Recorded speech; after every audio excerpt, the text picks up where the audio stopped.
आदि रावण कारिया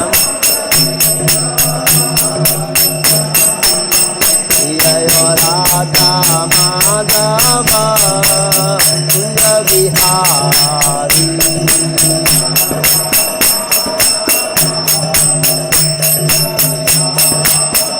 राधा माधव कुंज बिहारी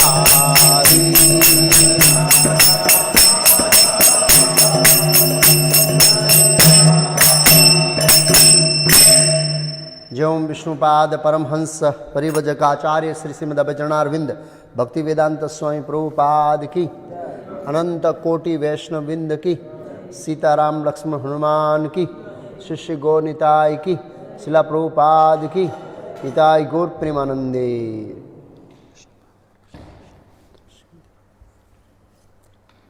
ओम नमो भगवते वासुदेवाय ओम नमो भगवते वासुदेवाय ओम नमो भगवते वासुदेवाय ओम अज्ञानतिमिरान्धस्य ज्ञानाञ्जनशलाकया चक्षुरुन्मिलितं येन तस्मै श्रीगुरुवे नमः। नमो विष्णुपादाय कृष्णपृष्ठाय भूतले श्रीमते भक्तिवेदांत स्वामी इति नामिने नमस्ते सारस्वती देवे गौरवाणी प्रचारिणी निर्विशेष शून्यवादी पाश्चात्य देशताणी रे श्री कृष्ण चैतन्य प्रभु नित्यानंद श्री अद्वैत गदाधर श्रीवास आदि गौर भक्तवृंद। हरे कृष्णा कृष्णा कृष्णा हरे हरे हरे राम राम राम हरे हरे कृष्णा। तो कल हम चर्चा कर रहे थे उत्तरकांड से हमने प्रारंभ किया था। प्रभु राम ने जिज्ञासा किया था। उत्तरकांड में वर्णन आया था कि जब भगवान राम प्रभु राम का राज्य अभिषेक होने के बाद वो अपने सिंहासन पर बैठे थे, राज कर रहे थे। उस समय बहुत सारे ऋषि मुनि आए और उन्होंने प्रभु राम का गुणगान किया और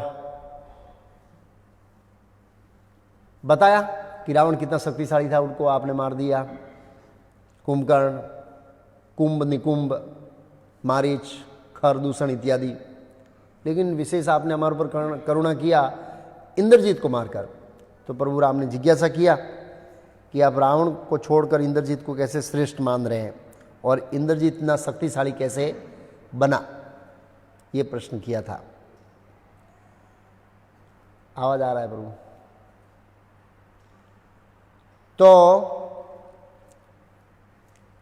अगस्त्य मुनि ने जवाब दिया, सभी का पूरा इतिहास बताया, कैसे पुलस्त्य ऋषि से विश्रवा का जन्म होता है और विश्रवा से भरद्वाज की पुत्री से कुबेर जी का जन्म होता है और सुमाली नाम का जो असुर था उसकी पुत्री कैकसी से रावण, कुंभकर्ण और सुफर्ण का, विभीषण का जन्म होता है।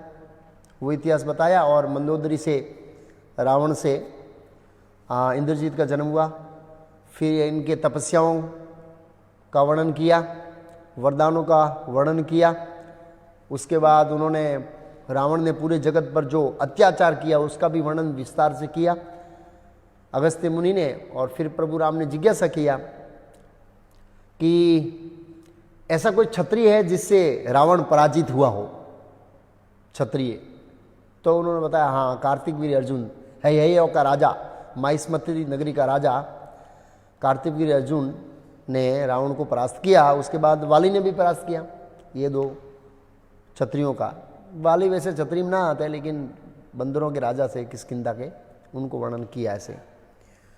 फिर प्रभु राम ने बताया कि निसंदेह ये रावण, वाली, ये सब जो शक्तिशाली थे, लेकिन मेरे विचार से भगवान ने अपना मत प्रस्तुत किया और निसंदेह भगवान का मत ही सर्वोपरि है।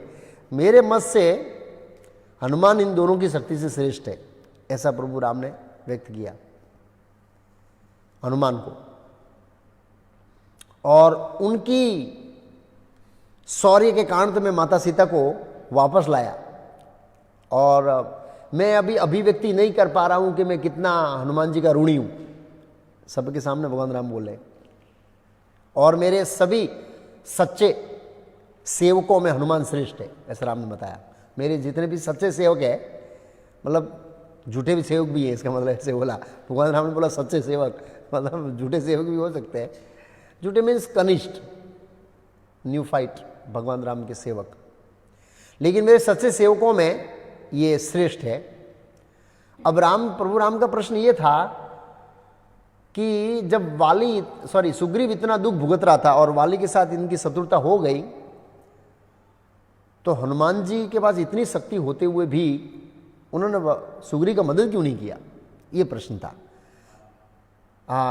सुग्रीव को मदद क्यों नहीं किया, सुग्रीव को मदद क्यों नहीं किया, मतलब वाली का वध करने के लिए वो मदद क्यों नहीं किया, ये प्रश्न था। प्रभु राम ने कहा, मैं जहां तक समझता हूं ऐसा लग रहा है कि हनुमान जी को अपने शक्तियों का ज्ञान नहीं था, ऐसा हो सकता है, तो आप प्लीज बताइए क्या सत्य है। आप सब सत्य को जानते हैं, निसंदेह भगवान जानते हैं, लेकिन उत्साह दे रहे। तो अगस्त्य मुनि ने बताया कि निसंदेह बल, वेग और बुद्धि में हनुमान जी से श्रेष्ठ कोई योद्धा नहीं है इस जगत में, ऐसा उन्होंने बताया निसंदेह, इसमें कोई। और निसंदेह उनकी स्मृति नहीं थी, तो कारण सुनिए क्यों स्मृति नहीं थी, उनको याद नहीं था उनके अपने ऐश्वर्य शक्ति का। तो फिर वो पद्धति से हनुमान जी के जन्म का वर्णन कर रहे हैं। तो प्रश्न होता है कि हनुमान जी को वायु का पुत्र कहा जाता है और शिव जी का अंश कहा जाता है, तो ये कैसे हुआ है? तो ये वाल्मीकि रामायण में वर्णन नहीं है, लेकिन अन्य जगह पर वर्णन आता है। भगवान राम का बहुत भरपूर वर्णन पद्म पुराण में भी है और इधर भी है, क्या नाम है, ब्रह्मांड पुराण में भी है और विष्णु पुराण में भी काफ़ी अंश है। वाली और सुग्रीव का बैकग्राउंड थोड़ा विष्णु पुराण में है। तो हनुमान जी का ये प्रश्न होता है कि कैसे ये शिव जी के विस्तार या अंश है, सेम टाइम वायु के पुत्र है। तो वो वाल्मीकि रामायण में नहीं है, उसका बैकग्राउंड दूसरे पुराणों में है। तो वर्णन आता है कि जब शिव जी ने देखा कि प्रभु राम अवतार लेने वाले हैं और उन्होंने अपनी दिव्य दृष्टि से देखा कि सभी देवता मदद करेंगे, बंदर अपने अंश का विस्तार करके बंदर के रूप में, तो मैं भी कुछ प्रभु की सेवा करूं। तो निसंदेह तो शिव जी तो भगवान है, और निसंदेह विष्णु भगवान है और शिव जी अपने आप को सेवक समझते हैं, भगवान राम का सेवक समझते हैं शिव जी अपने आप को। लेकिन दुर्भाग्य लोगों को शिव जी की वास्तविक स्थिति पता नहीं है, शास्त्रिक स्थिति कि वास्तव में शिव जी की स्थिति क्या है, वो शास्त्र के दृष्टिकोण से पता नहीं है। इसलिए लोग समझते हैं कि भगवान राम ने शिव जी का पूजन किया तो शिव जी सर्वश्रेष्ठ है भगवान, लेकिन शिव जी ने बहुत सारे मुनियों का पूजन किया, तो वो भगवान क्यों नहीं? बहुत सारे ऋषियों का पूजन किया भगवान राम ने, लेकिन शिव जी अपने आप को भगवान का सेवक समझते हैं। एकले ईश्वर कृष्ण आर सब भृत्य, और जब जब प्रभु अवतार लेते हैं तो शिव जी किसी न किसी रूप में सेवा देते हैं। तो उन्होंने देखा कि सभी देवता अपने अपने बल से या अपने अंश से बंदरों के रूप में सेवा देने के लिए जा रहे हैं, तो मैं भी कुछ करूं, ऐसा उन्होंने सोचा। और कैलाश पर वो सोच रहे थे, उसी समय एक बंदर नाच रहा था वहाँ पर कैलाश में। अब शिव जी को भी वो बंदर को देखकर बंदर बनने की इच्छा हो गई, तो तुरंत अपने आप को बंदर के रूप में परिवर्तित कर दिया शिव जी ने, और पार्वती जी ने भी परिवर्तित कर दिया, और दोनों खेलने लगे, ऐसे ही खेलने लगे। तुरंत शिव जी ने गर्भधान कर दिया और पार्वती माता तुरंत वापस अपने रूप में आ गई। ए महादेव, आपने ये क्या किया? तो उन्होंने गर्भधान किया। नहीं, अब तो मेरे को बच्चे को जन्म देना पड़ेगा। हाँ, देना पड़ेगा, लेकिन मेरा प्रश्न है कि जब आपने मुझे गर्भधान किया तब तो आप तो बंदर के शरीर में थे, इसका मतलब बंदर होगा? बोला हाँ बंदर होगा, बंदर ही जन्म लेगा। हाँ नहीं, मैं बंदर को जन्म नहीं देना चाहती। क्यों? बोला ऑलरेडी एक हाथी है, दूसरा क्यों लाऊं? ऑलरेडी एक हाथी तो है। नहीं मैं ये नहीं करूँ। नहीं, बोला अब तो गर्भधान हो गया, आपको करना पड़ेगा, आप गर्भपात नहीं कर सकते। मजा किया? नहीं प्रभु कुछ कीजिए, मैं बंदर को जन्म नहीं देने वाली हूँ। शिव जी ने बोला ओके मैं सोचता हूँ। तो शिव जी ने सोचा कि मैं एक काम अग्नि को सौंपूं, लेकिन अग्नि ने मना किया। जब कार्तिक का जन्म हुआ और शिव जी का जो वीर्य गिरा वो अग्नि ने लिया, लेकिन बहुत तेज था। अग्नि ने बोला फिर मैं कभी नहीं लूंगा आपका ये वीर्य, मना कर दिया। तो उन्होंने वायु को आमंत्रण दिया, तो तुरंत वायुदेव आए। बोला आज तक मैंने तेरे को कोई सेवा नहीं दिया है, आज तक मैंने एक विशेष कार्य नहीं सौंपा, आज तेरे को विशेष कार्य सौंपना है। बोला क्या?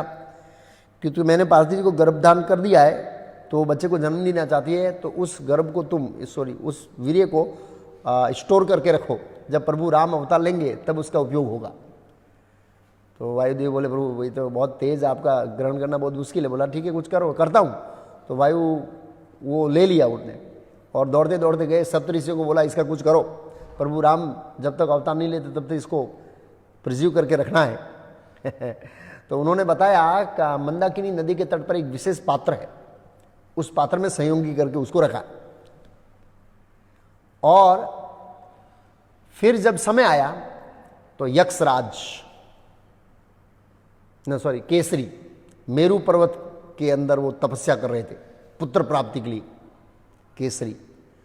और अंजना है, अंजना के बारे में ऐसा कहा जाता है कई बार तो कि वो अप्सरा है, उसको श्राप दिया गया बंदरी के शरीर लेने के लिए, और एक पुत्र जन्म देने के बाद उनको मुक्ति होगी। कुछ जगह ऐसा कहा है और कुछ जगह कहा ये बृहस्पति की सेविका है, नौकरानी।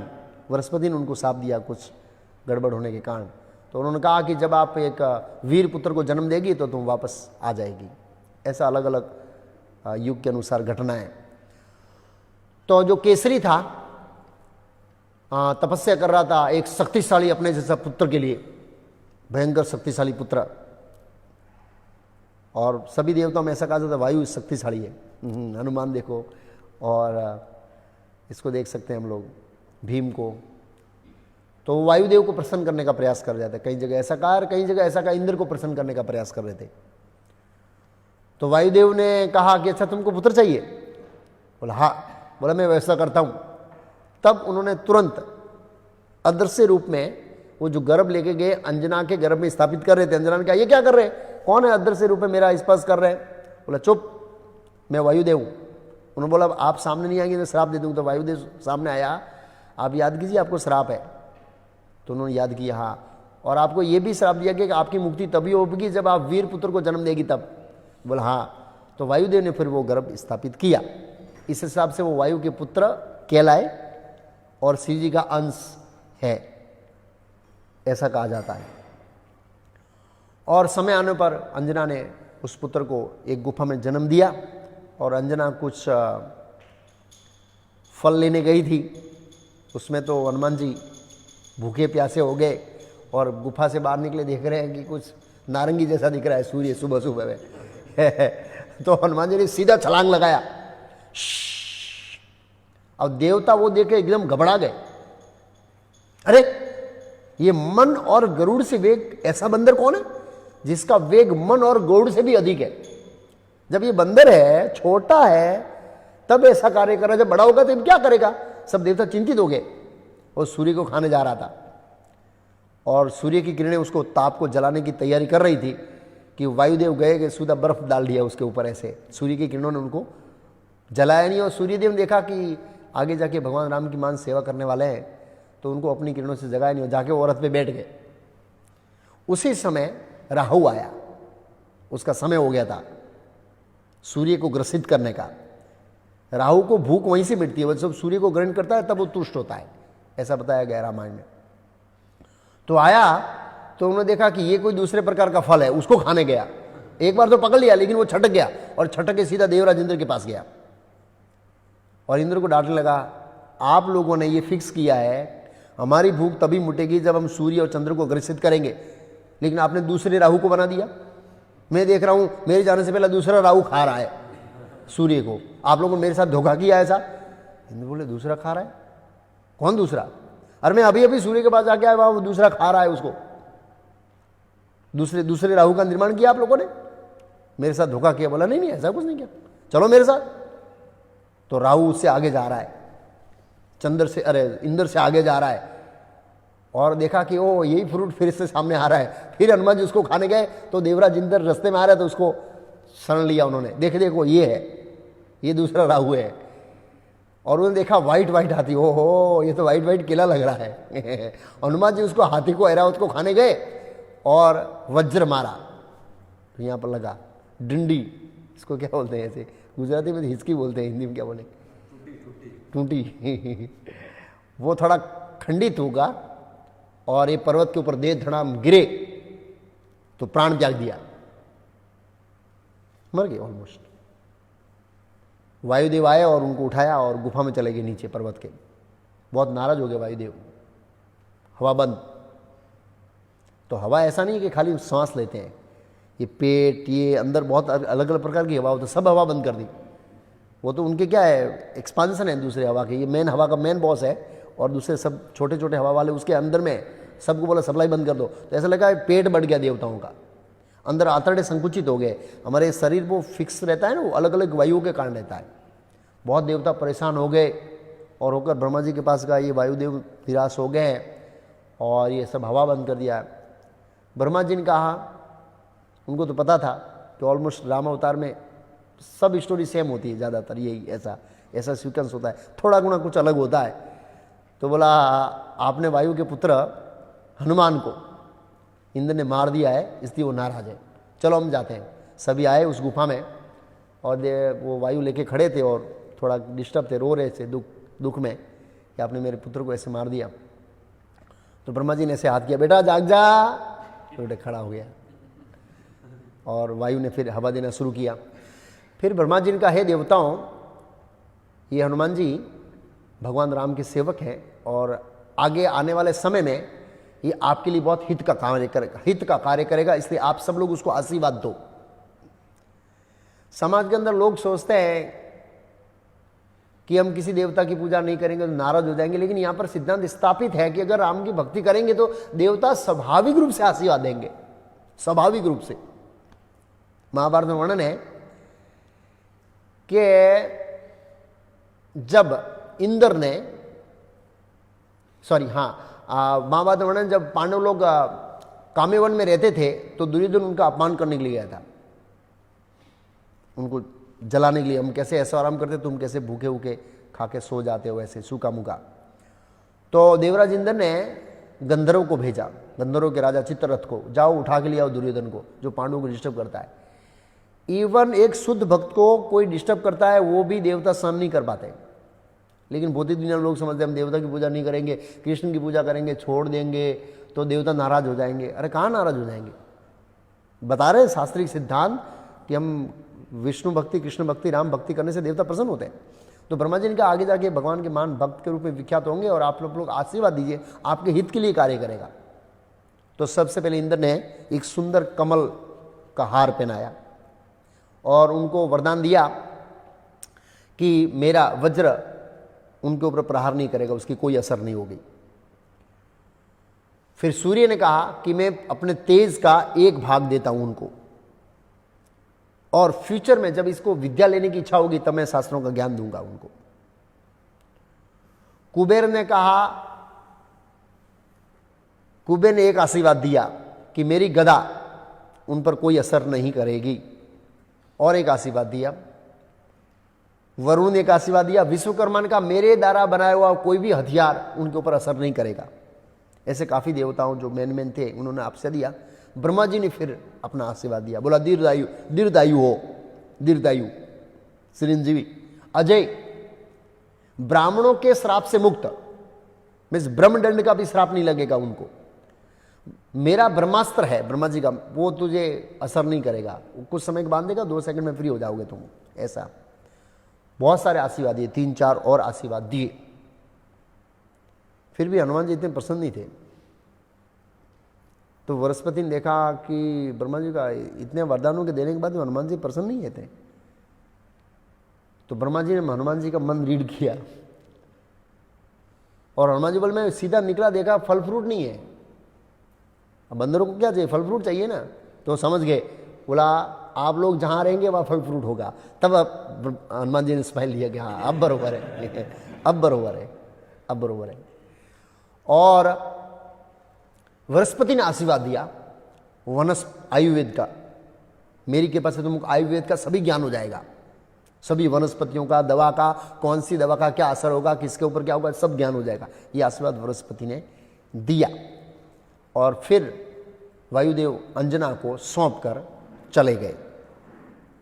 अब हनुमान जी को क्या है, बहुत सारे वरदान मिल गए और बच्चे थे और बहुत मस्ती करते थे, और मस्ती करते करते करते करते ऋषियों को कई बार ऐसे थोड़ा परेशान करते थे। ऋषियों ने देखा कि ये सभी प्रकार के श्राप से मुक्त है और किसी पर कुछ असर करेगा नहीं, देने का कोई मतलब नहीं है, फिर भी उन्होंने श्राप दिया कि कुछ समय के लिए आपके पास जो अतिशय शक्ति है वो आप भूल जाएंगे, और प्रभु राम की सेवा में जब इसकी जरूरत होगी तब आपको कोई याद दिलाएगा, तब ये आपके अंदर शक्तियां स्वाभाविक रूप से प्रकट होगी, तब तक सूक्ष्म सुषुप्त रूप में रहेगी।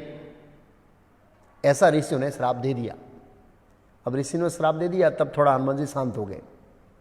शांत हो गए। एक दिन, बेटा पिताजी मुझे गुरुकुल जाना है, शास्त्र पढ़ना है। बोला क्यों? बोला इतने सारे वरदान है, काम के क्या, मैं इसका दुरुपयोग करूंगा अगर मेरे पास ज्ञान नहीं है तो। अगर मेरे पास ज्ञान है शास्त्रों का तो मैं इसका सदुपयोग करूंगा। अब तेरे को कौन पढ़ेगा, तू इतनी मस्ती करता है। कहने का मतलब ऐसा है। बोला नहीं नहीं, मुझे तो कोई टीचर चाहिए, पढ़ना है मुझे, शास्त्रों का ज्ञान लेना है सभी का। तो लिखा है रामायण में जब उनको ये शक्तियां दब गई तो स्वाभाविक रूप से शास्त्रों में रुचि बढ़ गई हनुमान जी की। तो सोच रहे थे अब पिताजी ने ऐसे बोल दिया, जा सूर्य के पास से ज्ञान ले ले, ऐसे ही सूर्य के पास से ज्ञान। और हनुमान जी फिर छलांग लगाई, शूं। तो सूर्यदेव से ये फिर आ रहे, अब तो ये बड़े हो गए और आके सूर्य के सामने खड़े हो गए। बोला मुझे ज्ञान लेना है। बोला ज्ञान लेना, गुरुकुल में एडमिशन लेना है ऐसे। तो सूर्यदेव शिक्षा देते हैं ना, भगवान ने उनको ज्ञान दिया। भगवद गीता इमम व्यवस्था योगम प्रोक्तान भाव्यम विश्वान मन में प्रहा मनुष्य। सूर्यदेव गुरु परंपरा में आते हैं, टीचर है, हाँ लिखा है। तो जो रथ है जहाँ सूर्यदेव बैठते हैं, आगे खाली जगह है, जैसे आप जगन्नाथ भगवान कराते हैं तो आगे वो खाली जगह है ना, तो वहाँ पर सब स्टूडेंट बैठते हैं सूर्य के। और उन स्टूडेंट का नाम क्या है? वाल्खिल्य नाम के ऋषि है। 60,000 स्टूडेंट है। कितने स्टूडेंट? 60,000। वाल्खिल्य नाम के ऋषि है जो उनसे वेदों के बारे में सुनते हैं और सीखते हैं। वो सब बैठ जाते हैं। 60,000 लोगों की बैठने की जगह है। तो हनुमान को कहा, ये हनुमान दाम इंद्र ने दिया, दाढ़ी तोड़ने के बाद उनका नाम हनुमान दाम इंद्र दिया, ऐसा रामायण में लिखा है। तो हनुमान को कहा भाई देखो गुरुकुल तो फुल है, जगह नहीं है बैठने के लिए ना, तुम जगह बैठ जाओ। हनुमान जी ने देखा तो कहीं नहीं, एकदम पैक है, थोड़ा भी जगह नहीं है रथ में आगे बैठने के लिए। तो क्या करूं? बोला मैं आपके सामने खड़ा हो जाता। बोला नहीं, मुझे मूव करने के लिए समय वो जगह चाहिए ना, मैं मूव नहीं करूँ तो सीजन नहीं बदलेगी ये सीजन चेंज होती है, सर्दी गर्मी ये सब चेंज नहीं होगी, मेरे को मूव करने के लिए जगह चाहिए थोड़ा, मैं थोड़ा घूमूंगा फ्रीली। तो क्या करूं? बोला वहां जाके खड़ा हो जा और मुंह मेरे सामने रखना पड़ेगा, क्योंकि मैं बोलूंगा तो तेरे को समझ में आएगा ना। तो शिव जी हनुमान जी ऐसे पीठ कर दिया इधर और मुंह कर दिया सूर्यदेव के सामने, और उन्होंने वेदों का ज्ञान लेना शुरू किया और क्वेश्चन आंसर किया। बहुत सारे प्रश्न पूछे, एक चक्कर लगाया पूरा। सुमेरु पर्वत से निकलता है ना सूर्य, सुमेरु पर्वत से, मेरु पर्वत से, सुमेरु पर्वत से वहां से निकलता है और वापस आया, तब तक 4 वेदों का ज्ञान प्राप्त हो गया पूरा कंठस्थ। और सूर्य की स्पीड क्या है? क्या सूर्य की स्पीड बताइए भागवत में? एक सेकंड में कितना है माइल है? करोड़ों करोड़ों माइल ये स्पीड है। और उस स्पीड में भी हनुमान जी का कॉन्सेंट्रेशन इतना था कि इतना वेग में रथ जा रहा है, खड़े हैं हनुमान जी, फिर भी सब ज्ञान कैप्चर कर लिया उन्होंने पूरा। जो का क्वेश्चन आंसर सब पूरा हो गया, क्लास पूरा एकदम फिनिश, सभी का याद रह गया। बोला मुझे मेमोरी पूरा, और बोल के बताया उनको ऐसे। ओके, अब बोला हनुमान जी मैं जाऊं? बोला नहीं ऐसे नहीं जा सकते, गुरु दक्षिणा, गुरु दक्षिणा चाहिए। बोला क्या करूं? इंद्र का मुकुट ले आऊं, इंद्र को उठा के ले आऊं? बोला नहीं नहीं वो सब नहीं चाहिए। बोला मेरा एक मित्र है, ऐसे नहीं बताया मेरा पुत्र है, मेरा एक मित्र है, उस मित्र की तेरे को रक्षा करनी है और उसका ध्यान रखना है कि उसको कुछ हो ना जाए। तथास्तु। क्या नाम है आपके मित्र का? बोला सुग्रीव तो सुग्रीव तो सूर्य का पुत्र था, लेकिन उन्होंने बताया कि मेरा एक मित्र है बंदर। अच्छा बंदर है? हनुमान जी बहुत खुश हो गए, तो तुम्हें उसकी जरूर रक्षा करूंगा ऐसे। तो प्रश्न होता है कि सूर्य से सुग्रीव का जन्म कैसे हुआ और इंद्र से वाली का जन्म कैसे हुआ, ये एक प्रश्न होता है। तो ये भी वाल्मीकि रामायण नहीं है, लेकिन कुछ पुराणों में कथा आती है कि एक नारायणी नाम की स्त्री थी और उग्र तपा नाम का एक व्यक्ति था। उग्र तपा जिंदगी में तपस्या किया नहीं, लेकिन उसका नाम है उग्र तपा। ये शायद मेरे ख्याल से महाभारत में कथा होनी चाहिए, नहीं तो और जगह है। तो वो एक अपने पति को, वो पति थोड़ा ऐसा था लकवा और ये सब लेके जा रही थी, वो तो पतिव्रता स्त्री थी नारायणी, जा रही थी। तो एक ऋषि ने उनको बोला अरे यार तेरा नाम तो उग्र तपा है और बिना काम का तू पत्नी के गले में पड़ा है, तेरे को मर जाना चाहिए, परेशान करता रहता है बिना काम का अपनी पत्नी को। तो कल सुबह सूर्य अस्त उगते ही तेरी मृत्यु हो जाए, ऐसा वो ऋषि ने बोला। उसकी पत्नी तो पतिव्रता थी, तो उन्होंने बोला सूर्य उगे तो मेरे पति मरेगा नहीं, उगेगा ही नहीं। सूर्य को रोक दिया, होल्ड कर दिया। तो अरुण सूर्य के सारथी है, वो जा रहे देखा एकदम चक्के जाम हो गया, ब्रेक पूरा। मैं सुबह शुरू करने की तैयारी में था, वो तो सब अपना घोड़े वोड़े चलाकर वो सब तैयार कर रहा था, और ऐसा देखा कि चामुक मारूं तब तक तो एकदम पूरा जाम है, मूवमेंट नहीं कर रहा है सूर्य का रथ। तो उन्होंने पूछा ऋषियों से, बोला क्या हुआ भाई, क्यों सब सूर्यदेव आए नहीं और सब तैयारी नहीं, आज क्या है? बोला ऐसा लग रहा है कि वो नारायणी ने श्राप दे दिया, सूर्य आज चलेगा नहीं। अच्छा, होल्ड हो गया? हाँ। कितने दिन तक ये ऐसा रहेगा, रथ बंद रहेगा? बोला कम से कम ये 1 दिन तो लगेगा, क्योंकि सब देवता ब्रह्मा जी के पास जाएंगे और ब्रह्मा जी लेके वो नारायणी के पास जाएंगे, डिस्कशन होगा, सब एग्रीमेंट होगा और वो पास करेंगे, सब सिस्टम होगा, 12 घंटा लग सकता है। अच्छा, 12 घंटा लॉकडाउन, छुट्टी। अरुण को पीछे को छुट्टी मिलती नहीं है ना, क्योंकि सूर्य का रथ तो स्टॉप नहीं रहता है। सूर्य का रथ कभी स्टॉप रहता है? अभी सूर्य हम लोगों को हमारे नज़र में बंद हो गया, लेकिन दूसरी नज़र में चालू है। सूर्य तो चलता रहता, बंद नहीं होता है। एक चक्कर मारता है, फ्यू मिनट में नेक्स्ट स्टार्ट, एक चक्कर मारता है पूरा, नेक्स्ट स्टार्ट। ये तो अरुण बहुत प्रश्न हो गया, प्रसन्न हो गया कि बहुत इतिहास में पहली बार छुट्टी मिली है न, आगे कभी नहीं मिलेगी मेरे को। तो बोला सोचा क्या करूं मैं, आज छुट्टी है तो मैं जीवन का सर्वोच्च आनंद लूं, उच्च कोटि का आनंद, इससे कोई ऊपर आनंद नहीं, ऐसा आनंद लूं। लोग छुट्टी के दिन आनंद लेना चाहते हैं, और भगवान क्या है, छुट्टियां दे दी है लेकिन आनंद बंद कर दिया है। लोगों को छुट्टियां दे दी भगवान ने, लेकिन घर में घुस के रहो, आनंद बंद कर दिया है। भौतिक जगत ऐसा है कि आप इस तरह आनंद नहीं ले सकते। ओके, तो क्या सोचा उसने? सोचा मैंने कभी है देवराज इंद्र की सभा नहीं देखी है। क्या नहीं देखी? और ये मेनका आदि अप्सराओं का जो नाच है वो नहीं देखा। मैं तो सुबह से शाम चाबुक मारता हूँ यहाँ घोड़े को, चल भाई चल भाई। तो आज मैं देखूँ, और सीधा छलांग लगाया कि मैं स्वर्ग जाऊंगा। तो देखा यार, उसने सुना कि देवराज इंद्र ने आज स्पेशल फीस्ट बनाई है और स्पेशल मेहमानित मेहमानों को, स्पेशल आमंत्रित मेहमानों को आमंत्रण दिया है, और मेनका का आज डांस रखा है। तो मैं जाऊं, लेकिन उसमें स्पेशल लोग इन्विटेशन के साथ जा सकते हैं, ऐसे नहीं जा सकते। तो ये अरुण ने सोचा कैसे जाऊं। ओह, आइडिया आया कि मैं मेनका की मेकअप वाली बन जाती हूं। तो तुरंत वो स्त्री के रूप में रूपांतर कर दिया अपने आप को। किसने? अरुण ने, जो सूर्यदेव के सारथी थे। ऐसे कर दिया तो वो गेट वाले थे, पास? बोला पास नहीं है ना। क्यों? और मेनका की मेकअप वाली हूँ ना, वो थोड़ा कुछ बाकी रह गया था, तो वो जल्दी में चली गई। हाँ ठीक है जाओ। और वो सब कार्यक्रम चल रहा था। और ये तो सूर्यदेव के सारथी है ना, प्रकाश गिरता है ना, वो तेज था उनके अंदर। स्त्री का रूप धारण किया लेकिन तेज था।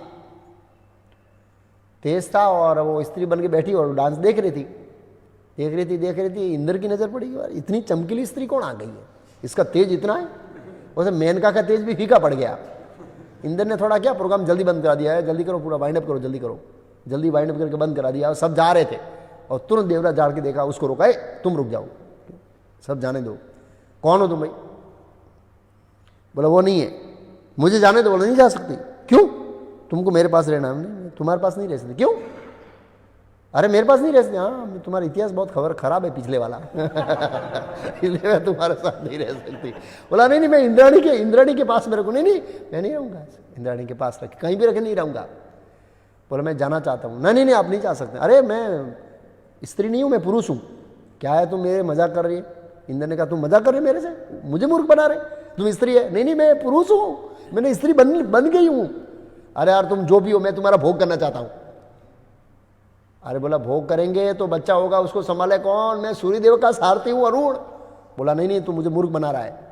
और अल्टीमेट भोग किया और तुरंत एक बच्चे का जन्म हो गया, फिनिश। फिनिश। वो तो वहां से दौड़ी, क्योंकि सूर्यदेव का टाइम हो गया वहां पर। और यहां पर देखा सूर्यदेव का रथ मूवमेंट कर रहा है, और ये दौड़ते हुए सीधा जंप मारा और पकड़ा, और घोड़े को चाबुक मारने की तैयारी थी। सूर्यदेव ने पूछा ऐसे तुम एग्जाइटी में कहां से आ रहे हो? इतनी जल्दी पढ़ने से कहाँ गए थे? बोला मैं स्वर्ग लोग गया था। अच्छा, क्यों लेट हो गया?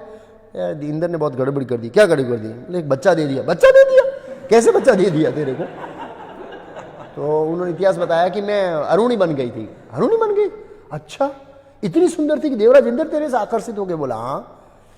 तो मेरे को रूप देखना है। नहीं नहीं, अभी 5 सेकंड बाकी है। बोला 5 सेकंड में सब कुछ हो जाएगा, तुम चिंता मत कर। बोला रथ चलाने में, मूवमेंट करने में 5 सेकंड बाकी है। बोला नहीं, 5 सेकंड में पूरा हो जाएगा, तुम दिखा दे, 1 सेकंड का काम है। नहीं नहीं, मैं नहीं दिखाऊंगी, ऐसे लेट होगा, बिना काम के आप डिस्टर्ब हो जाएंगे। नहीं नहीं नहीं, ऐसा नहीं होगा, तुम मेरा सेवक है, जैसे स्वामी बोलता हूं ऐसा करो। दिखाया रूप, तुरंत सूर्यदेव आकर्षित हो गए, दूसरा बच्चा हो गया। ये देवताओं की स्थिति ऐसी है, बहुत कम लोग भगवान विष्णु की सेवा में रहते हैं, इंद्रिय भोग। और ये लोग सब विष्णु का स्मरण करते हैं जब उनके ऊपर आपत्ति आती है तब। अब तो सूर्यदेव ने, सॉरी वरुण ने लगाया, क्योंकि टाइम हो गया। सूर्य कभी लेट नहीं होता है, परफेक्ट टाइम, इतिहास में कभी लेट है। मारा चामुक भागे और 2 बच्चे रो रहे स्वर्ग में। इंद्र परेशान हो गया, ये बच्चे नहीं तो बड़े हो रहे नहीं रहे, बड़े नहीं हो रहे, वो एकदम छोटे बच्चे, एकदम बंदरों के बच्चे जैसे रो रहे। वैसे स्वर्ग का नियम है कि 3 सेकंड में बड़ा हो जाता है, वहां बच्चे रोते नहीं है, क्योंकि इंद्रिय भोग में बाधा आती है। अब बच्चे रो रहे तो इंद्र स्वर्ग के सभी लोग डिस्टर्ब हो गए। बोला हमको इंद्रिय भोग करने में तकलीफ हो रही है यार, ये रोक रहे, इंद्र तुम कुछ करो। अब इंद्र लेके ब्रह्मा जी के पास गया कि इसका कुछ करो। ब्रह्मा जी बोला आपने ही समस्या खड़ी की है, आप ही समाधान करो। बोला मैं इंद्र ने कहा मैं स्वर्ग में ऐसे बच्चों को नहीं रख सकता हूँ, मैं इसका लालन पालन कौन करेगा? बोला आइए समस्या आपने खड़ी की है, आप करा उसको। उसी समय रक्षराज, किष्किंधा के राजा रक्षराज, वानरों के राजा तपस्या कर रहे थे देवराज इंद्र को प्रसन्न करने के लिए, पुत्र प्राप्ति के लिए। और जो स्वर्ग में नहीं चलता है, स्वर्ग में जो सब ऐसा ये सब ऐसे केस रहते हैं, वो ये लोग मनुष्य को पकड़ा देते हैं। तो वहां से देवराज इंद्र आया, पूछा यक्षराज तपस्या कर रहे हो? बोला किसके लिए? बोला पुत्र के लिए। ठीक है, पकड़ो ये 2 पुत्र। दे दिया दोनों पुत्रों को। इस तरह ये सुग्रीव सूर्यदेव के पुत्र हैं और वाली इंद्र के पुत्र हैं। ये उनका बैकग्राउंड है ऐसा। और फिर जब रक्षराज की मृत्यु हुई और वाली का अभिषेक किया गया, तब हनुमान जी उनके मंत्री बने सुग्रीव के। सुग्रीव को वो किया था क्या, उत्तराधिकारी के रूप में नियुक्त किया गया था। और इसलिए वो सुग्रीव हमेशा, सूर्यदेव को वचन दिया था हनुमान जी ने कि मैं सुग्रीव का ध्यान रखूंगा, इसलिए वो हमेशा उनका ध्यान रखते थे। ये बैकग्राउंड कथा है एक्चुअली ऐसे कि कैसे हनुमान जी शिव जी के भी अंश है और सेम टाइम वायुदेव के पुत्र हैं, और सूर्य का पुत्र वाली और सुग्रीव और इंद्र का पुत्र वाली। ये बैकग्राउंड है। ये सब कथा सुनकर, मतलब ये कथा तो रामायण में नहीं है, ये दूसरे पुराण में। तो हनुमान जी का पराक्रम इत्यादि सुनकर प्रभु राम बहुत प्रसन्न हुए और उनका बहुत धन्यवाद किया। और इसके बाद सब ऋषि जाने लगे तो उनको आमंत्रण दिया प्रभु राम ने कि हे ऋषियों, अब आप लोगों ने मेरे को राजा के रूप में नियुक्त किया है, अब मेरा कर्तव्य बनता है कि मैं यज्ञ करूं। क्यों यज्ञ करूं? क्योंकि इससे जनता का और विश्व का कल्याण होगा। तो ये वैदिक संस्कृति थी। राजा लोग बड़े बड़े यज्ञ करते थे। किस लिए? क्योंकि यज्ञ करने से भगवान विष्णु प्रसन्न होते हैं और इससे समाज में शांति रहती है। प्रभु राम ने बताया कि विश्व शांति के लिए मुझे यज्ञ करना है, प्रजा भगवान को प्रसन्न करने के लिए, ताकि प्रजा संतुष्ट रहे। तो ये राजाओं का उद्देश्य हुआ करता था ऐसे। और बोला हम आएंगे, आगे जाके प्रभु राम अश्वमेध यज्ञ इत्यादि करेंगे तो आएंगे, ऐसा बताया। और सभी ऋषियों को विदा लिया। उसके बाद वर्णन आता है, पहले हम चर्चा कर चुके हैं कि सब अश्वमेध यज्ञ करने, अरे राज्य अभिषेक के बाद सब चले गए, लेकिन सब नहीं चले गए, दूर के लोग गए। 20 प्रधान बंदर रुके थे। विभीषण रुका था, जनक महाराज कैकेयी और महाराज काशी के ये काशी नरेश, ये सब रुके थे। अंगत मित्र बहुत जो थे वो सब रुके थे। तो एक दिन प्रभु राम ने जनक महाराज को जाके 1 महीने के बाद, 1 महीना रुके राज्याभिषेक के बाद, कि अभी 1 महीना हो गया है अभिषेक के बाद, और एक आए उसके 1 महीना हो गया है, 2 महीना हो गया होने आया, आप प्रस्थान कीजिए, राज्य की उपेक्षा करनी अच्छी नहीं है। और बहुत सारा उनको भेंट सौगात दिया महाराज जनक को, और जनक महाराज सब अपनी पुत्री माता सीते को दे दिया। और उनको कहा भरत और शत्रुघ्न आपको छोड़ने के लिए आएंगे। फिर कैकेयी राज युद्धजीत के पास गए, कैकेयी के पिताजी के पास, कि आपके पिताजी बहुत वृद्ध हो गए, कभी भी शरीर त्याग कर सकते हैं, आप जाइए और ध्यान रखना प्रजा का बहुत जरूरी है। तो उनको लक्ष्मण जी छोड़ने के लिए गए। फिर उनके मित्र थे काशी नरेश, काशी के राजा, उनको छोड़ा। अन्य काफ़ी राजाओं का नाम लिखा है, उनको छोड़ा, विदाई दिया। और फिर काफ़ी समय के बाद एक दिन भगवान राम ने हनुमान जी और अंगद को यहाँ पर बिठाया अपने पास राज्य सिंहासन पर, और इनको ऐसे पकड़कर बोले, सुग्रीव, इन दोनों का बहुत सम्मान करना चाहिए। इन्होंने जो पराक्रम किया है इसके बारे में सम्मान करना चाहिए। तो भगवान राम ने अपने आभूषण थे इन दोनों को पहनाया, और फिर अन्य जो बंदर थे 20 प्रधान, उनको कहा कि आप मेरे सब मित्र नहीं हैं बल्कि मेरे भाई जैसे हैं, ऐसा भगवान ने बताया। और सभी को एक एक आलिंगन किया भगवान राम ने, और बंदरों ने 1 मास बिताया तो ऐसा लगा कि 1 घंटे में पूरा हो गया समय। 1 महीना रहे प्रभु राम के, 1 महीना रहे तो उसको लगा 1 ही घंटा हुआ है। क्यों? क्योंकि उसमें लिखा है रामायण में कि भगवान राम के प्रति इनका प्रेम इतना था कि 1 महीना चला गया, खाली इतना ही समय लग रहा है ऐसे। फिर इनको सुग्रीव को और विभीषण को भी जाने को आज्ञा दिया कि आप लोग अब राज्य की उपेक्षा कर रहे हैं, वो धर्म के अनुसार सही नहीं है। मेरे प्रति प्रेम है वो बहुत अच्छी है, लेकिन आपका कुछ कर्तव्य भी है। तो फिर हनुमान जी ने प्रार्थना किया, 3 प्रार्थना किया हनुमान जी ने, 3 प्रार्थना। पहला कहा, प्रभु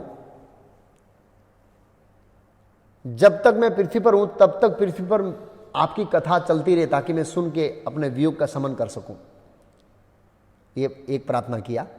फिर दूसरा कहा कि मेरी निष्ठा आपके चरण कमलों में अचल रहे, मेरी भक्ति अचल रहे। तीसरा कि मेरा जो प्रेम है वो और कहीं प्रवाहित ना होकर आपके चरणों में प्रवाहित हो। जैसे माता कुंती कहती है, भगवान कृष्ण को कुंती प्रार्थना में आता है कि जिस तरह गंगा स्वाभाविक रूप से समुद्र की ओर बहती है, ऐसे ही मेरा जो स्नेह है आपके प्रति, आपके चरणों में अविरत रूप से आपके चरणों में प्रवाहित हो, दूसरी जगह नहीं। ऐसे हनुमान जी ने ये कहा। फिर भगवान राम ने कहा कि निसंदेह जब तक तुम पृथ्वी पर हो तब तक रामायण की कथा चलती रहेगी। वस्तुतः जब तक पृथ्वी है तब तक रामायण की कथा चलती रहेगी। और फिर भगवान राम ने उनको कहा कि मैं सदैव, तुमने जो मेरे लिए कार्य किया है, सेवा किया, उसके लिए मैं सदैव ऋणी रहूंगा ऐसे। फिर भगवान राम ने फिर एक अपना हार दिया उनको, और सभी बारी बारी सभी प्रधान बंदरों ने भगवान राम के चरण स्पर्श किए, और फिर सब विदाई हो गए। आलिंगन किया सबका, सुग्रीव का, विभीषण का, सबका किया। सब जा रहे थे, आंख में आंसू थे, प्रभु का विरह हो रहा था और मन व्याकुल था। अंततः विदाई लिया, और प्रभु राम भी अपने मित्र जाने से वो भी ऐसे मन से वो थे कि मेरे सेवक जा रहे हैं। लेकिन उन्होंने देखा कि वो जाके अपने संबंधियों से मिलेंगे तो प्रभु राम को प्रसन्नता हुई। और उस आने के बाद घटना होती है कि पुष्पक विमान फिर से वापस आता है। पुष्पक विमान फिर से वापस आता है कि कुबेर जी ने मुझे कहा है कि रावण को प्रभु राम ने जीता है, इसलिए ये पुष्पक विमान पर प्रभु राम का ही हक है शास्त्र के अनुसार, इसलिए तुम उनकी सेवा में रहे। भगवान राम ने कहा अभी तो मेरे को जरूरत नहीं है, तुम जहाँ जाना जा सकते हो, जब जरूरत पड़ेगी मैं तेरा स्मरण करूंगा, तुम आ जाना। तो चला गया पुष्पक विमान अपनी जगह पर। और उसके बाद भगवान राम राज कर रहे थे, और भरत ने आकर सब समाचार दिया कि कैसे प्रजा में सब सुख शांति है। तो भगवान राम प्रसन्न हुए, क्योंकि वे जानते थे एक भगवत भक्त शासित राजा होता है और शास्त्र के अनुसार राज्य करता है। ये तो निसंदेह भगवान थे, लेकिन भगवान ने बताया कि जैसे एक भगवत भक्त राजा शासित राज्य करता है तो स्वाभाविक रूप से प्रजा क्या रहती है, सुख शांति से रहती है, ऐसा बताया भगवान राम ने। फिर वसंत ऋतु का समय आ गया, और दिन के समय भगवान राम ये राजसभा देखते थे, और संध्या का समय माता सीता के साथ बिताते थे अशोक वृक्ष के नीचे, ऐसा कहा है। और कुछ ही समय के बाद प्रभु को पता लगा कि माता सीता गर्भवती है। और एक दिन माता सीता ने जिज्ञासा किया कि मुझे गंगा तट में ऋषियों को देखने जाना है, चरण स्पर्श करने जाना है और आशीर्वाद लेने जाना है। तो प्रभु ने कहा मैं बहुत सही टूंक समय में आपका व्यवस्था करूंगा ऐसे। और फिर एक दिन प्रभु राम अपनी सभा में बैठे और अपने मंत्रियों और गुप्तचरों से पूछ रहे थे हमारे चारों भाइयों के बारे में, तीनों माताओं के बारे में, माता सीता के बारे में पब्लिक का क्या राय है, क्या चर्चा करती है पब्लिक, जाओ देख के आओ। तो भद्र नाम का एक उनका गुप्तचर, विशेष गुप्तचर था, प्रभु राम का सखा था ऐसे लिखा है, और विशेष गुप्तचर। दूसरे तीसरे दिन उन्होंने बताया कि सब लोग आपका गुणगान कर रहे हैं, रावण को मारा, ब्रिज बनाया, पुल बनाया समुद्र पर, इतने सारे रक्षकों, सब आपका गुणगान कर रहे हैं, सब आपके राज्य से प्रसन्न है। भगवान राम ने कहा, हे भद्र, तू मेरा सखा है और तू मेरे दोषों को छुपाएगा, ऐसा मत सोचना, मुझे ज्ञात नहीं है, मैंने अपने स्वयं के कानों से सुना है। वाल्मीकि रामायण में वर्णन नहीं है कि प्रभु राम स्वयं गए, लेकिन पद्म पुराण दूसरी जगह वर्णन है कि प्रभु स्वयं राम भी गए थे गुप्त रूप से सुनने के लिए प्रजा क्या बोल रही है उनके बारे में। तो इसलिए भगवान यहाँ पर, लेकिन रामायण में कहते हैं कि मैंने स्वयं कानों से सुना है। निसंदेह भगवान के कान तो सर्वव्यापी है कि तुम कुछ सत्य सुधारे, अगर तुम मुझे कोई सत्य ही नहीं बताया गया तो मैं मेरे दोषों का निवारण कैसे करूंगा? जो मेरे अंदर दोष है उसको निवारण के लिए सत्य बताना पड़ेगा, तुम मुझे छुपाना मत हो। तब भद्र ने कहा, प्रभु क्षमा करे, लोग आपके बारे में ऐसी ऐसी बात कर रहे हैं। कैसी बात कर रहे हैं? कि राम ने ये सब किया, बहुत अच्छी बात है, लेकिन राम ये सीता जो 1 साल बाहर रही थी उसको लाके घर में रखा और उसका उपभोग कर रहा है, उसको शर्म नहीं आ रही? एक सभ्य व्यक्ति होने के बाद ऐसा कार्य कर रहे हैं, ऐसा शब्द। अब इसमें सत्य क्या है असत्य क्या मैं नहीं जानता, प्रभु ये बात कर रहे हैं। तो पद्म पुराण में वर्णन आता है कि जब गुप्तचर गए तो अलग अलग घर में जाकर सुनते थे कि राम के बारे में क्या बोलते हैं। तो अलग अलग घर जो 99% सब सही था, एक खाली व्यक्ति बोला ऐसे, धोबी का वर्णन वाल्मीकि रामायण नहीं है, पद्म पुराण में।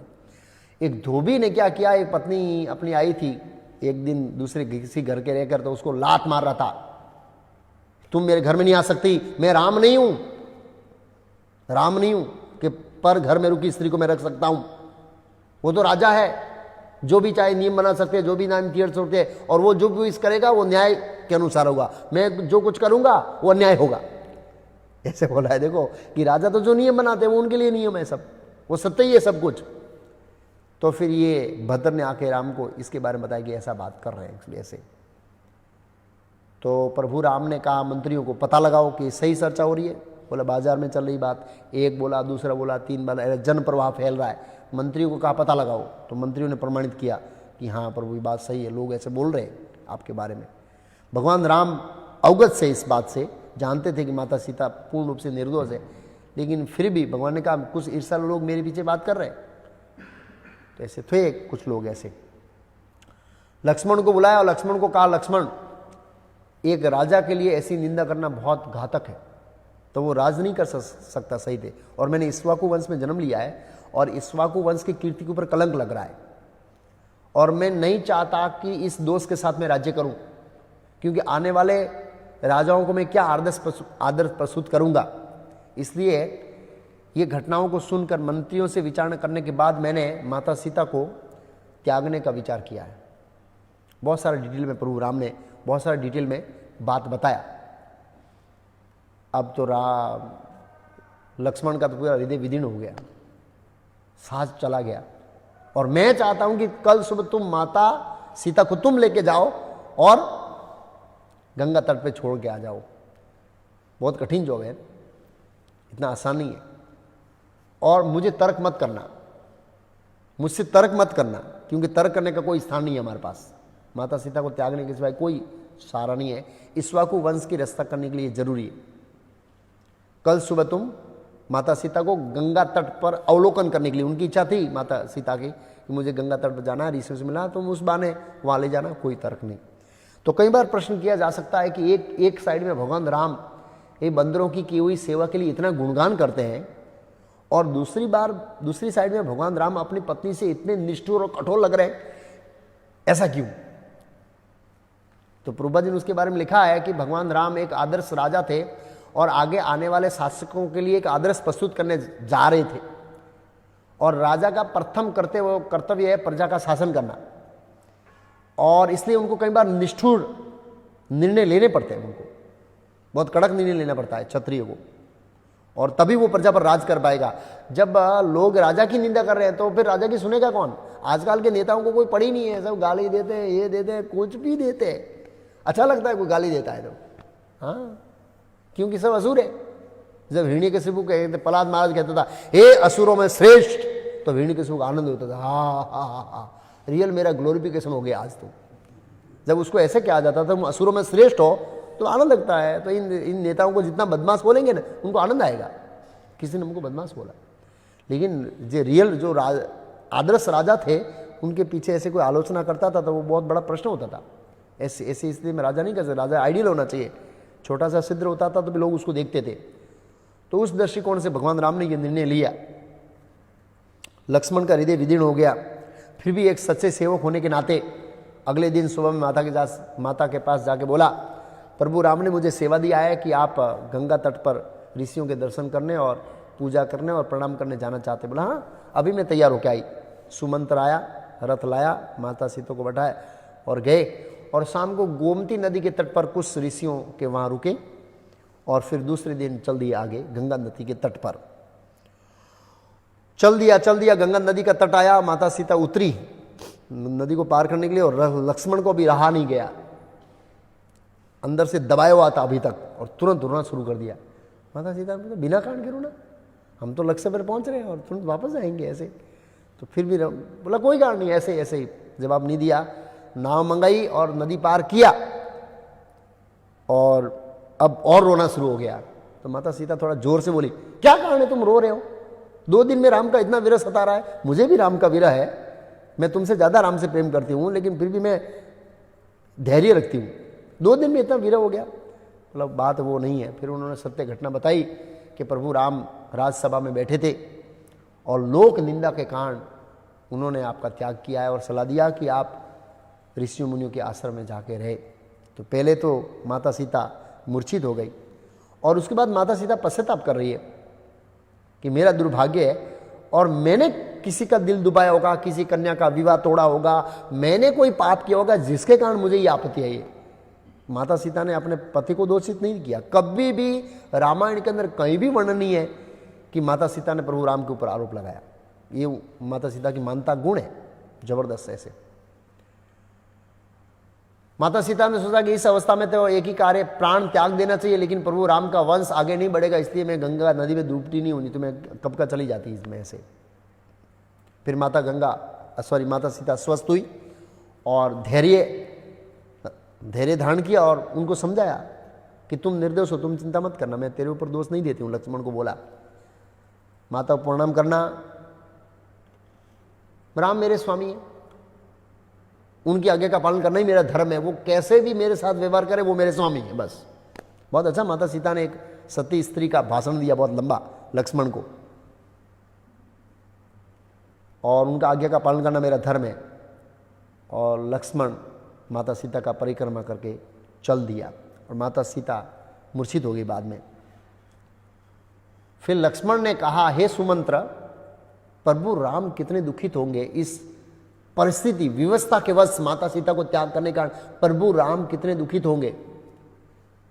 तो सुमंत्र ने कहा, लक्ष्मण डिस्टर्ब मत हो। दशरथ महाराज को यह घटना पहले से पता थी।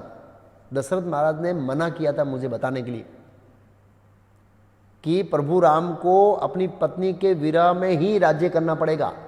ये पहले से घटना निश्चित है, आप उसके बारे में शौक मत कीजिए, लेकिन मैं आप मुझे वचन दीजिए कि आप शत्रुघ्न और भरत को नहीं बताएंगे और स्वयं प्रभु राम को भी नहीं बताएंगे। हाँ बोला, बताइए, मैं वचन देता हूँ। तब सुमंत्र ने बताया कि एक बार दशरथ महाराज वशिष्ठ मुनि के आश्रम पर गए, जहाँ पर दुर्वासा मुनि भी बैठे थे चतुर्मास के समय में, और काफ़ी उनका सत्संग हुआ 2 ऋषियों और महाराज दशरथ के साथ। तो दशरथ महाराज ने बात बात में दुर्वासा मुनि से पूछा कि मेरे बच्चों का आयुष्य कैसा है, कितना आयुष्य होगा, कब तक रहेंगे। तो उन्होंने बताया कि 11,000 साल तक राज्य करेंगे, लेकिन उनको अपनी पत्नी का विरह भोगना पड़ेगा और उनके माता सीता के गर्भ से 2 बच्चे भी उनके उत्पन्न होंगे, लेकिन सीता का त्याग करना पड़ेगा। बोला क्यों? तो बोला इसका रहस्य दुर्वासा मुनि ने बताया कि एक बार दैत्य और देवताओं का युद्ध हुआ तो दैत्य जब हारने लगे तो भृगु मुनि की पत्नी के शरण में गए। उन्होंने आश्वासन दिया, आप मेरी शरण में आओ, कोई आपको नहीं मार सकता। और भगवान विष्णु क्रोधित हो गए क्योंकि वो देवताओं में पक्ष में थे। जाके सीधा भृगु मुनि की पत्नी का सुदर्शन चक्र से गला काट दिया। तो भृगु मुनि क्रोधित हो गए कि तुमने मेरी निर्दोष पत्नी को मारा, मैं श्राप देता हूं, जब आप मनुष्य राम अवतार में मनुष्य लीला में आएंगे तब आपको भी अपनी पत्नी से विरह का दुख भोगना पड़ेगा। लेकिन श्राप देने के बाद भृगु मुनि को एहसास हुआ कि भगवान को मुझे ऐसा श्राप नहीं देना चाहिए था। जैसे नारद मुनि देते हैं ना भगवान की योजना से, किधर द्वारका में सब ऋषि मुनि भगवान के कुल का नाश होने के लिए सांप आया ऐसे उसमें। तो फिर भृगु मुनि ने काफ़ी तपस्या किया, भगवान विष्णु को प्रसन्न किया, प्रभु क्षमा करना, मैं आवेग में आकर आपको श्राप दे दिया। अब ये घटना वो लात मारने के पहले की है बाद की है वो पता नहीं है। भृगु मुनि ने लात मारी ना भगवान विष्णु को, वो पता नहीं है, लेकिन ऐसा है। तो भगवान विष्णु का चिंता मत करो, मैं आपके दिए के श्राप को प्रेम से स्वीकार करता हूँ। आप मेरे भक्त हैं और मैं नकारना नहीं चाहता, मैं इसको स्वीकार करता हूँ। वैसे मेरे ऊपर श्राप लगता नहीं है, भगवान को कोई श्राप दे नहीं सकता। महाभारत में वर्णन है, एक ऋषि का नाम भूल गया, दुर्योधन का मित्र था, राजस्थान में रहता था। ऐसा लगा राजस्थान को क्या कहते हैं, उरुभूमि, उरुभूमि नहीं, मरुभूमि, मरुस्थल में वो रह रहे थे। महाभारत कथा मैं बताऊंगा। तो जब भगवान कृष्ण गए तो वो ऋषि से मिलते हुए गए और भगवान ने बताया कि मैं पांडु और कौरवों को समझाने जा रहा हूँ और मेरे आशा है कि समझ जाएंगे, सब समझौता हो जाएगा। जब वो वापस आए तो पूछा वासुदेव क्या समझौता हो गया? पांडवों के अंदर सब दुर्योधन मजे में? बोला नहीं, सब मर गए, खाली पांडव बच। मर गए? बोला क्यों? बोला युद्ध हुआ। क्यों युद्ध हुआ? आप भगवान है, उनको पता था ये भगवान है, आप चाहते तो रोक सकते थे, आपने युद्ध क्यों नहीं रोका? इतने सारे लोगों को मरवा दिया, अब मैं आपको श्राप देता हूं। भगवान का, हे मुनिवर सोच लीजिए, मेरे को श्राप लगता नहीं है, लेकिन आपकी तपस्या सब जीरो हो जाएगी, वर्षों की तपस्या वो हो जाएगी, सोच लो। तब वो ठंडे हो गए और फिर उन्होंने स्तुति की। हाँ, महाभारत में उन्होंने नहीं श्राप दिया। वो समझ गए। उसका नाम बहुत अच्छा है, वो दुर्योधन के मित्र जैसे थे। तो भगवान को श्राप लगता है तो फिर भगवान का कोई मतलब ही नहीं है। लेकिन कई बार भगवान अपने भक्तों को ऐसे कई बार स्वीकार करते हैं। भगवान स्वतंत्र है, क्यों स्वीकार करते हैं वो ही जान सकते हैं। तो भृगु मुनि का श्राप, ये श्राप है, इसलिए भगवान ने स्वीकार किया है। ये उनकी लीला चल रही है, आप उनकी लीला को समझो और सहमति दो। तब लक्ष्मण को थोड़ी सांत्वना हुई। और उसके बाद जैसे ही माता सीता को छोड़ के लक्ष्मण चले गए और वाल्मीकि मुनि ने अपनी दिव्य शक्ति से जान लिया कि माता सीता को त्याग हुआ, ऐसी परिस्थिति तुरंत आए, उसमें लिखा तुरंत विद इन दी सेकंड में वाल्मीकि मुनि वहां आए और माता सीता को प्रणाम का, देवी, भाग्य देवी, जनक पुत्री, मैं अपनी दिव्य योग शक्ति से जान गया हूं कि ऐसा हुआ है, आप मेरी आश्रम में चलिए, वहां पर बहुत तपस्विनियां हैं, वो आपको अपने पुत्रियों के समान आपका रक्षण करेगी, आप चिंता मत कीजिए। और वहां ले गए और तपस्विनियों के साथ माता सीता को वहां पर रखा। लक्ष्मण जी अयोध्या पहुंचे और सोच रहे थे कि प्रभु को क्या समाचार दूं, मैं छोड़ के आया, क्या डिस्कस करूं। तो गए और प्रभु राम थोड़े विचार मग्न थे और थोड़े कैसे डिस्टर्ब थे। लक्ष्मण ने सांत्वना दिया, डिस्कशन हुआ, दोनों भाइयों का अलग अलग विषय पर चर्चा हुई लंबी। और उसके बाद प्रभु राम ने कहा, लक्ष्मण मैं 3-4 दिन से ये थोड़े मामले में डिस्टर्ब था, मैंने राज्य की ओर ध्यान नहीं दिया। मैं चाहता हूं सभी मंत्रियों, ऋषियों, मुनियों, जो भी हमारे सभासद है उनको आमंत्रित किया जाए। कल सुबह से हम फिर से वही राजसभा शुरू करते हैं, क्योंकि राजा अगर राज्य की उपेक्षा करता है तो अधर्मी का भागी होता है।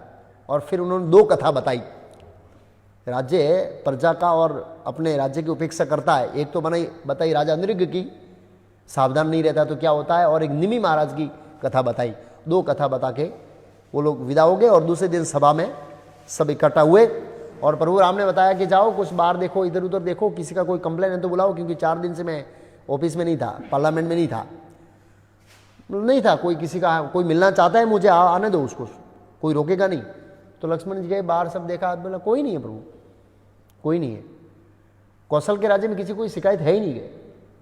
बोला नहीं, कुछ तो गड़बड़ है, जाओ देखो। तो फिर दूसरी बार जब गए तो ध्यान से देखा तो कुत्ता बैठा था राजमार्ग पर, नजीक में, महल के नजीक में राजसभा के, और यहां से खून टपक रहा था, ऐसे वो रोया कुत्ता लक्ष्मण को देखकर। तो लक्ष्मण ने पूछा, अरे चिंता मत करो तुम, तेरे को क्या तकलीफ है? बोला हाँ तकलीफ है, कंप्लेन से। अच्छा क्या कंप्लेन? बोला आपको नहीं बताऊंगा, राजा को बताऊंगा सीधा। अच्छा चलो। बोला नहीं, प्रभु राम की आज्ञा चाहिए। क्यों? मैं कुत्ता हूँ ना, बहुत घृणित प्राणी हूँ।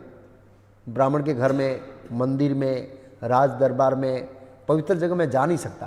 पहले प्रभु राम अनुमति देंगे तो मैं वहाँ पर आऊँगा और मैं समस्या बताऊँगा। तो आप देखिए कैसा राम राज्य था, सामने से लोग भेजते थे कि भाई कोई समस्या है जानने के लिए, ऐसा राम राज्य था। आज पुलिस स्टेशन जाते हैं, कंप्लेन लिखाते हैं, सालों साल तक केस चलता है, दोनों मर जाते हैं, फिर भी केस का निकाल नहीं आता है। विद्यानगर में एक दादा थे, कनु दादा, एक व्यक्ति ने उनको एक फ्लैट में धोखा दे दिया, देवेंद्र कुमार करके।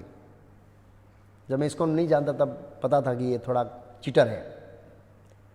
धोखा दे दिया तो मैंने, दादा मेरे पास आया कि प्रभु यार इसने मेरे को धोखा दे दिया, 14 लाख रुपए ले लिया मेरे से, और फ्लैट तो मेरे नाम के है ही नहीं, खाली खाली कागज बना के दे दिया। मैं बोला किसी बड़े आदमी से प्रेशर डलाओ तो आपका काम हो जाएगा। बोला नहीं मैं पुलिस कंप्लेन करूंगा। मैंने को दादा ये भारत है, अगले जन्म में आपको रिजल्ट मिलेगा। नहीं प्रभु मैं तो बुजुर्ग हूँ, मेरी बात सुनेंगे। ठीक है, केस दाखिल किया, दादा चले गए और वो आदमी बंदास रह रहा है, कोई हुआ ही नहीं। तो दादा तो चले गए, शरीर त्याग कर दिया उन्होंने। तो ये भारत में स्थिति है अभी की, केस चलता रहता है, चलता रहता है, चलता रहता है। लेकिन भगवान राम के राज्य में ऐसा नहीं था। तो आए, प्रभु को पूछा, कुत्ता परमिशन चाहता, हाँ लाओ, वो भी प्रजा है। भगवान राम ने क्या कहा? प्रजा। प्रभुपाद जी ने भारत में लिखा हर जीव प्रजा है। दुर्भाग्य आज के नेता लोग समझते हैं कि हम मनुष्यों की रक्षा करेंगे क्योंकि वो प्रजा है। वो भी रक्षा नहीं करते हैं बेचारे, मनुष्य भी डरे हुए हैं बेचारे, और समझते हैं प्राणी है, ये प्रजा नहीं है, और उनका क्या करते हैं? हलाल करते हैं। इसलिए ऐसी कठिन परिस्थितियां खड़ी होती है और लोगों को घर में कैद रहना पड़ता है, क्योंकि जीवों को क्या हो रहा है? रक्षा नहीं है कोई, जीवों की कोई सिक्योरिटी नहीं है। लेकिन राम के राज्य में ऐसा नहीं, हर प्राणी सुरक्षित था, कोई प्राणी को भी नहीं मार सकता था। और उसके बाद वो कुत्ते को बुलाया, पूछा कि क्या कंप्लेन है? बोला सिद्ध नाम के ब्राह्मण ने मेरे सिर पर एक लकड़ी मारी तो खून निकल रहा है। लक्ष्मण को कहा कि जाओ अपने सेवकों को बोलकर वो सिद्ध नाम के ब्राह्मण को बुलाओ, और वो राज दरबार में हाजिर किया। क्यों भाई? प्रभु राम ने समझाया कि क्रोध बहुत खतरनाक है। क्रोध के ऊपर काफी राम प्रभु ने लेक्चर दिया, क्रोध बहुत डेंजर है, और क्रोध में आकर व्यक्ति इतना घृणित काम कर देता जिसका सोच भी नहीं सकते। क्रोध के बारे में लेक्चर देने के बाद प्रभु राम ने वो ब्राह्मण से पूछा कि आपने इसको मारा क्यों? बोला मैं भूख से पीड़ित था, भिक्षा लेने जा रहा था, भिक्षा नहीं मिली, थोड़ा क्रोध, वैसे भी मेरा स्वभाव थोड़ा क्रोधी वाला, शॉर्ट टेम्परेचर है स्वभाव, और मैंने कुत्ते को बोला खड़ा हो जा। ये रास्ते में सोया हुआ था तो खड़ा नहीं हुआ। कुत्ते ने बोला प्रभु प्राणी स्वभाव से तमोगुणी होता है, मैं तो कुत्ता हूं, तो तमोगुणी था, लेजी था, नहीं उठा, स्वीकार किया, और बोला ये उठा नहीं, तो मैंने क्रोध आया तो डंडा मार दिया। और ब्राह्मण ने कहा प्रभु मैंने जो पाप किया है उसका दंड भुगतने के लिए तैयार हूं, आपको जो मेरे अनुसार दंड लगे आप दे सकते हैं। तो राम ने ऋषियों से पूछा इनको क्या दंड दे सकते हैं? ऋषियों ने कहा है तो ये ब्राह्मण, वैसे तो ब्राह्मण को दंड नहीं देना चाहिए, लेकिन फिर भी आप क्या चाहते हैं? अल्टीमेट आप अथॉरिटी है, फाइनल आप करेंगे। प्रभु राम ने पूछा कुत्ते से तू क्या चाहता है? बोला हमारा जो कालंजर नाम का जो मठ है, वहीं अयोध्या में एक बहुत बड़ा मठ था, सहस्त्रों साधु थे उनके अंडर में, और उसकी आचार्य की पोस्ट अभी खाली है, उसकी इसको पोस्ट दे दो। तो लक्ष्मण को आज्ञा दिया कि हाथी बुलाओ, ब्राह्मण वाणु बुलाओ, और ठाट माट के साथ इसको मंदिर में आचार्य की नियुक्ति कर दो, ये मेरी आज्ञा है। तब तो सब ऋषि मुनि ऐसे देख रहे, हे प्रभु हमारी सभा के अंदर अन्याय हो रहा है, इक्ष्वाकु वंश में कभी भी ऐसा अन्याय नहीं हुआ है, प्रभु इस अन्याय को रोकिए। बोला कैसा अन्याय? अरे इसको दंड देना चाहिए, इसकी जगह आप इनाम दे रहे हैं प्रभु। राम ने अनुमति दे दिया। कुत्ते ने बोला कि इसका आचार्य पद नियुक्त कर दो कालंजर मठ के अंदर। प्रभु ने बोला तथास्तु। तो अब सब तो पूछ रहे हैं प्रभु इक्ष्वाकु वंश की सभा में पहली बार, मतलब परंपरा में ये अन्याय हो रहा है। भगवान ने देखा इसका खुलासा करना पड़ेगा। भगवान को बोला, कुत्ते को बोला देखो भाई, भगवान और कुत्ता दो ही जानते थे। कुत्ते को बोला तुम एक्सप्लेन करो कैसे ये दंड है। कुत्ते ने कहा मैं भी पिछले जन्म में उस मठ का आचार्य था। क्या था? मैं उस मठ का कालंजर मठ का आचार्य था। सहस्त्रों साधु मेरे अंडर में काम करते थे, सबका ध्यान रखता था। और मैं थोड़ा स्लाइड मेरा क्रोध था, उस क्रोध के कारण कोई अपराध हुआ साधु से, या कुछ गड़बड़ हो गई, या किस चोरी से मैं किसी चीज का इंद्रिय भोग कर लिया, सम हो अदर, किसी भी कारणवश मेरा पतन कुत्ते की शरीर में हो गया। और ये तो मेरे से ज्यादा गुस्से वाला है, और ये तो साधुओं को मारेगा, और नेक्स्ट जन्म में नहीं 1000 जन्म में कुत्ता ही बनेगा। तो ये कर्म का सिद्धांत भगवान राम ने प्रस्तुत करके बताया। देखने से ऊपर इनाम लग रहा है, लेकिन दंड है। इस जन्म में वो ब्राह्मण है, नेक्स्ट जन्म में श्योर 100% वो कुत्ता बनेगा। क्यों? क्योंकि अपने पद का, क्योंकि उन्होंने बताया कि जो आचार्य के पद पे रहने वाला व्यक्ति, उसको क्रोध से मुक्त होना चाहिए, लेकिन इसको क्रोध है और हम आचार्य की पदवी दे रहे हैं, ये सब कुछ धड़ाम कर देगा, कुछ बहुत बड़ी गड़बड़ी करेगा और 7 पीढ़ियों को नरक में ले जाएगा। वो कुत्ता तो ऐसा बोला। तो कर्म का सिद्धांत बहुत सूक्ष्म है, भगवान राम ने बताया। कर्मणो ही अपि बोद्धव्यम बोधव्यम स विकर्मणः अकर्मण स बोधव्यम गहना करणो गति। कर्म की गति बहुत सूक्ष्म है। कई बार हमको लगता है कि हम बहुत पुण्य कर्म कर रहे हैं, हो सकता है वो पाप हो शास्त्रों के दृष्टिकोण से। कई बार शास्त्रों के दृष्टिकोण लगता है कि हम पाप कर रहे हैं, हो सकता है वो पुण्य हो। इसलिए भगवान ने भगवद गीता में उपदेश दिया, 3रा अध्याय, 4था अध्याय, 5वां अध्याय, 3 अध्याय में कर्म का सिद्धांत बताया। और उसको उपलब्ध दृष्टि से समझना कर्म के सिद्धांत को आसानी है। गुरु साधु शास्त्र के अनुसार हम कर्म का सिद्धांत को समझ सकते हैं, गुरु परंपरा के हिसाब से, कि कर्म क्या है, अकर्म क्या है, विकर्म क्या है। भगवान ने बोला इसको समझो। बोधव्य मीन समझना चाहिए, समझना चाहिए, समझना चाहिए, 3 बार जोर दिया है। दुर्भाग्य लोग समझते नहीं है, और जब उसका दुख का रिएक्शन आता है तो बोलते यार भगवान हमारे साथ क्यों अन्याय करते हैं, भगवान ने ऐसी परिस्थिति क्यों खड़ी कर दी, सब क्यों लॉकडाउन कर दिया, तब प्रश्न होते हैं। लेकिन कर्म के सिद्धांत को समझने के लोग इंटरेस्ट नहीं है लोगों को, इसलिए कर्म का दोष भुगतना पड़े, क्योंकि प्रकृति का नियम है, वो तो काम करेगा। कर्म का नियम तो काम करेगा, वो तो प्रकृति है, अपना काम करेगी। तो इस तरह ये सिद्धांत वहां पर प्रस्तुत किया प्रभु राम ने। आज मैं रामायण को पूरा नहीं करूंगा, क्योंकि और 2-3 ऐसी प्रसंग है, अभी काफ़ी टॉपिक बाकी रहा है, तो उसको कल हम रामायण को पूरा करने का प्लानिंग करेंगे। और कल जल्दी पूरा हो गया तो थोड़ा प्रश्न उत्तर करेंगे। जो लोग देख रहे हैं उनसे विनती है कि कुछ प्रश्न हैं तो कल एंड में लिखिए, आपके प्रश्नों का जवाब दिया जाएगा। हरे कृष्णा। वाल्मीकि कृत रामायण की, सीताराम लक्ष्मण हनुमान की, श्री श्री गौ निताय की, शिला प्रभुपाद की, निताय गुरु प्रेमानंदे।